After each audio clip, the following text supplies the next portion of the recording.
প্রিয় ভাই বোনেরা, আসসালামু আলাইকুম রহমতুল্লাহি ওবারাকাতু। আমি আপনাদেরকে শুভ সকাল জানাচ্ছি। আবারও আমাদের জুলাই আন্দোলনে যারা শরিক হয়েছে, সাবেক প্রধানমন্ত্রী শেখ হাসিনাকে বিদায় করা হয়েছে ২০২৪ সালে।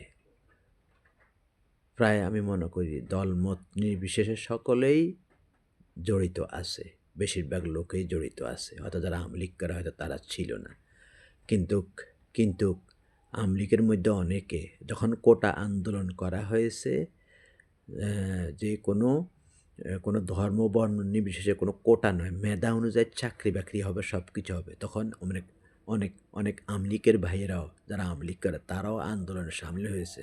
হয়তো দু একজন হয়তো প্রাণও যেতে পারে। তো আমি মনে করি কৃতিত্ব একা কারণ নয়, সকলেরই আন্দোলনে এ ভূমিকা আছে।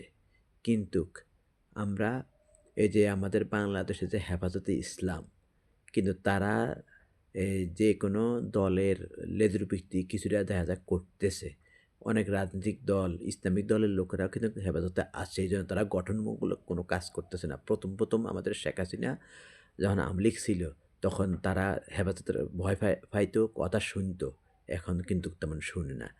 তেমনিভাবে যারা জুলাই আন্দোলনে ছিল, দলমত নির্বিশেষে এমসিপি, যারা হাসনাত আবদুল্লাহ, নাহিদ ইসলাম, এরা আমি মনে করি আমার দৃষ্টিতে এরা দল গঠন করা ঠিক হয়নি। এটা নিরপেক্ষ থাকলে ভালো হতো, কারণ নিরপেক্ষ থাকলে জনগণের সম্পৃক্ততা তাদের সাথে থাকতো।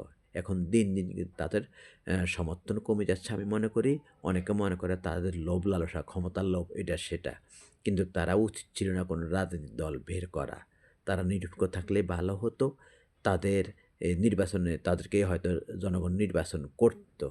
তো আমি মনে করি এটা তাদের জন্য একটা ভুল। আমি মনে করি তাদের জন্য একটা ভুল।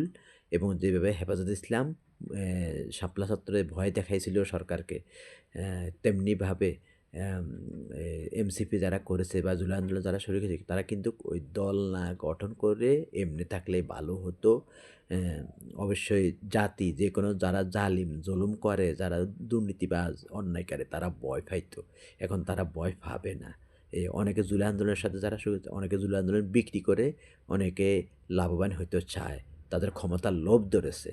এই ক্ষমতার লোভ দ্বারা ঠিক না। এগুলো থেকে বেরিয়ে আসতে হবে। জনগণের জন্য কাজ করতে হবে, জীবন দিতে হবে। আসসালামু আলাইকুম।